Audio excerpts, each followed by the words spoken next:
Ao anatin'ny fasana tsirairay izay hitanao amin'izao fotoana izao dia samy misy olona tsirairay avokoa. Olombelona tahakanao zao.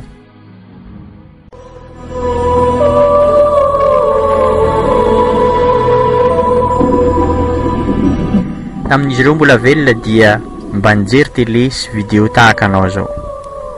Izy ireo koa efa avy nifoha maraina, nisasa tare, nisakafo maraina, ary nandeha an-tsekoly sy ampiasana tahakanao zao. Mba nanana olon-tiana, fiara tsara tare, trano maro tsara, ary nandoa facturen'jiro sy rano tahakanao zao. Mba nampitoana ho azy manokana koa izy ireo, izay mba hifaliana tahakan'ny Taom-baovao na anniversaire izany. Nefa tsy mba nieritreritra mihitsy tamin'ny andro izay nahatongavan'ny anniversaire andreo hoe mety ho tonga amiko koa ange ny fahafatesana tahaka ny fahatongavan'ny tsingeran'ny taona nahatrahako zao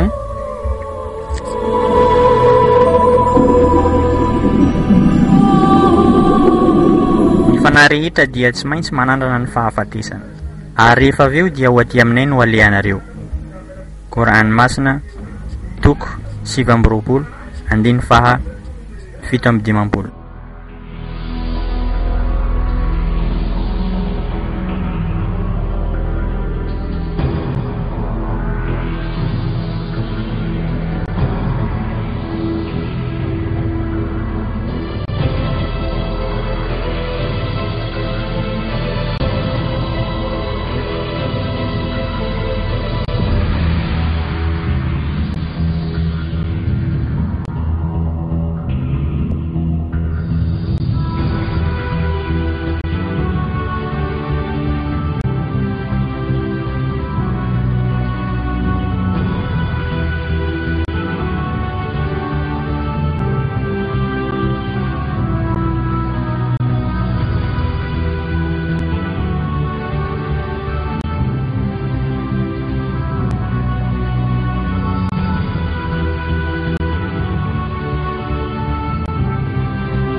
Rehefa jerena ny alehibeazan'izao tontolo izao dia sahirana maka-antsaina an'izany zanak'olombelona noho ny lamina matipaika misy eo aminy sy ny alehibeazany izay tsy ahita-parany.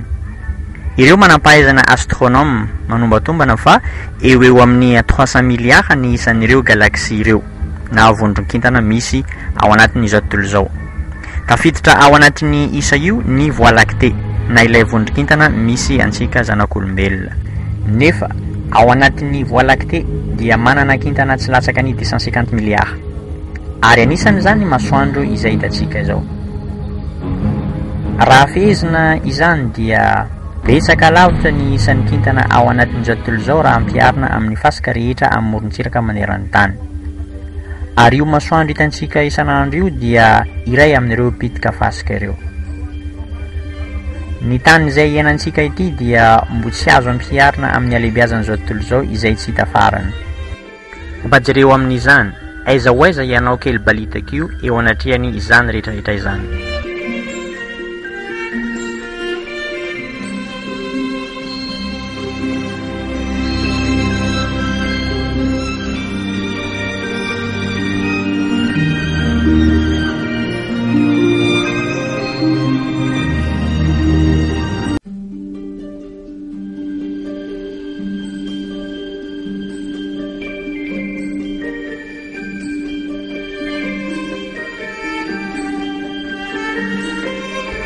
Nefa matetika ny zanak'olombelona dia manadino an'izany zavatra rehetrarehetra izany, ary mieritreritra izy fa izy no tena manandanja indrindra. Vokatry izany izy dia miaina ao anatin'ny fiavonavonana sy fanambonin-tena. Kay efa adin'ny sahady fa noharian'ilay nahary ho zavaboary faible na mahosahosa kely izy, sady tsy maintsy ho faty, ary ny ambonin'izany dia tsy maintsy ho saraina izy tamin'ny asa rehetra izay nataony teto ambonin'ny tany, ary atao eo anatrehan'ilay nahary izany rehetrarehetra izany. Vao maika mifikitra mafy amin'ny fitiavana ity tontolo tsy maharitra ity izy amin'ny fitiavana izay efa disy tafahoatra loatra. Nefa tsy fantany fa ity tany iainantsika ity dia bitika kely raha ampiarina amin'ny fivelarana izao tontolo izao.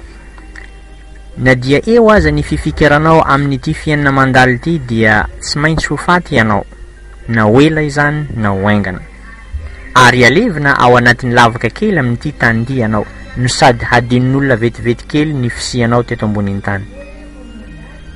Tsy misy fisalasalana fa mbola asehon'ilay nahary avo-tsotoa ny tena fahamarinana marina amin'ny maha faible ianao eo anatrehany, ka aza variana mieboebo ary miseho milay etsiroa ianao fa fanenenana sy horoa amantany izany ho anao. Raha tsy ho faty mbola tanora ianao dia mbola miandry anao ny fahanterana juska ianao mihitsy no mangataka izany fahafatesana izany no ny fahosahosanao disy tafahoatra loatra ka tsy misy mpijery-ntsony.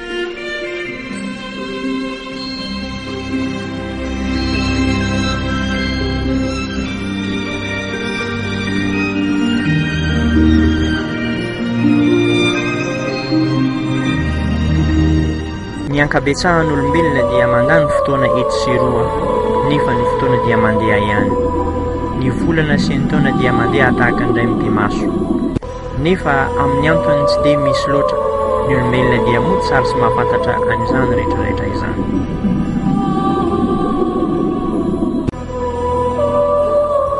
Tsy tsapandreo rehefa tsy ho ela dia ho antitra izy ireo.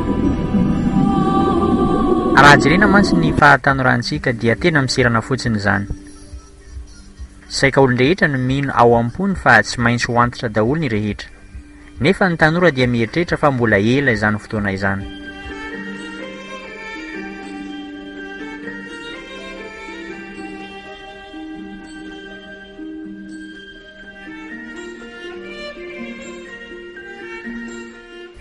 Tsy mety manaiky mihitsy izy ireo fa andro iray ihany dia ho antitra izy ireo sy mahosahosa no sady ratsy tarehy.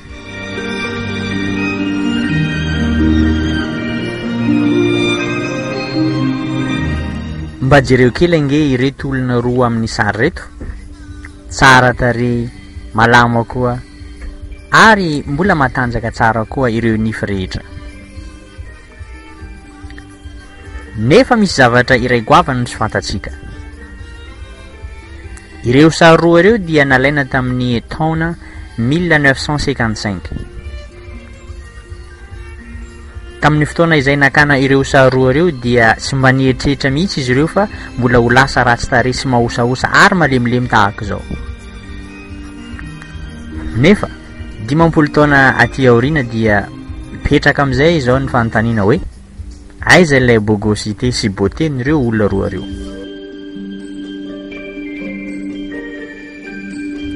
Simba daholo ny zava-drehetra tratran'ny fotoana.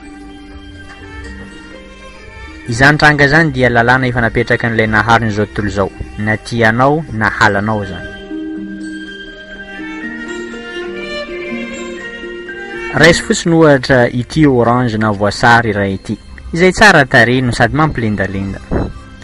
Fotoana vitsy monja dia lasa simba no sady lo na montraka izany. Manaraka izany dia raisy koa ity paoma ity, mbola aingana kokoa noho n'ilay voasary ny fahasimbany izany.